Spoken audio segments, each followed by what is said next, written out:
வர்ணம் பூசுவதற்கு மட்டுமல்ல, உங்கள் வீட்டை பாதுகாக்கவும் ரூபிலெக்ஸ் பெயிண்ட்ஸ். போக்குவரத்து நெரிசலை கட்டுப்படுத்த ஒரு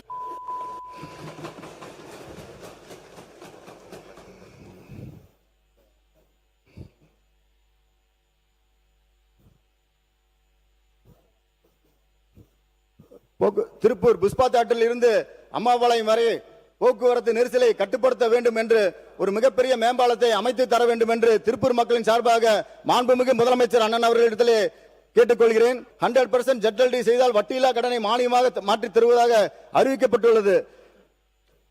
இப்ப நிறுவனங்கள் ZLD செய்து வருகின்றன. கடந்த ஆட்சிகளில் அவர்களது நீண்ட நாள் கோரிக்கை நிறைவேற்றப்படவில்லை.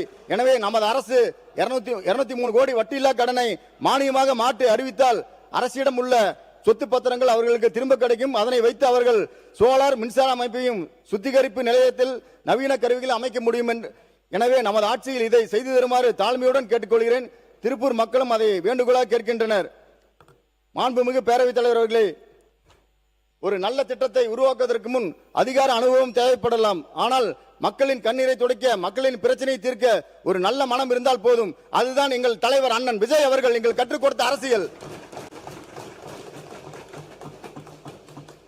எங்களை பற்றி பல்வேறு காலங்களில் பல்வேறு அவதூறுகள் பரப்பப்பட்டிருக்கின்றன. ஆனால் எங்களுக்கும் எங்கள் தலைவர் விஜய் தளபதி அவர்களுக்கும் இடையே இருக்கும் நம்பிக்கையின் ஆழம் எங்களுக்கு தெரியும். எங்கள் உறவின் வலிமை எங்களுக்கு தெரியும். மாண்புமிகு பேரவைத் தலைவர் அவர்களே,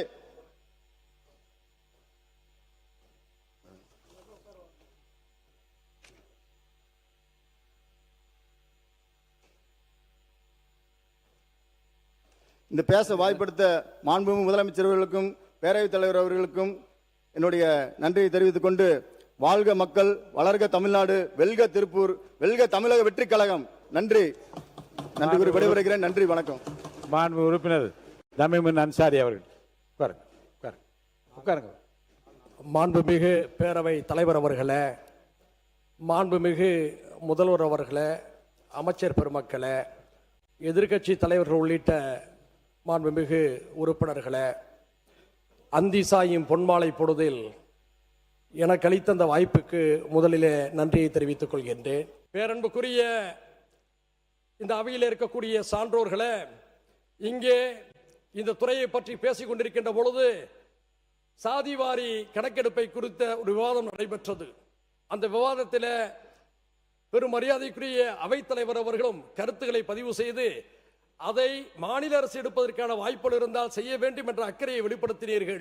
அந்த அக்கறையை வெளிப்படுத்தியமைக்காக சமூக நீதி ஆதரவாளரின் சார்பில் என்னுடைய மனமார்ந்த நன்றிகளை தெரிவித்துக் கொள்கிறேன். மாண்புமிகு முதல்வர் அவர்கள் அவையில் இருக்கிறார். நமக்கெல்லாம் மகிழ்ச்சி. நம்முடைய உணர்வுகளை புரிந்து கொள்ளும் வகையில் மாநில அரசே சாதிவாரி கணக்கெடுப்பு எடுப்பதற்கான வாய்ப்புகள் இருந்தால் உடனடியாக நீங்கள் செய்யுங்கள் என்று அன்போடு நான் கேட்டுக்கொள்கின்றேன். அதே நேரத்தில் ஒரு நன்றியை நான் தெரிவிக்க கடமைப்பட்டிருக்கின்றேன். மாலை நேரத்தில் முன்வரிசை அமைச்சர்களெல்லாம் இருப்பார்களா என்று நான் எதிர்பார்த்திருந்த நேரத்தில் முதல்வரும் இந்த அவைக்கு வந்திருக்கிறார். மகிழ்ச்சி. இந்த நேரத்தில் பிற்படுத்தப்பட்டோர் நலத்துறையின் போது பேசுகின்ற இந்த நேரத்தில் ஒரு மாபெரும் தலைவனை நன்றியோடு நாம் நினைவு கூட கடமைப்பட்டிருக்கின்றோம். வர்ணம் பூசுவதற்கு மட்டுமல்ல, உங்கள் வீட்டை பாதுகாக்கவும் ரூபிலெக்ஸ் பெயிண்ட்ஸ்.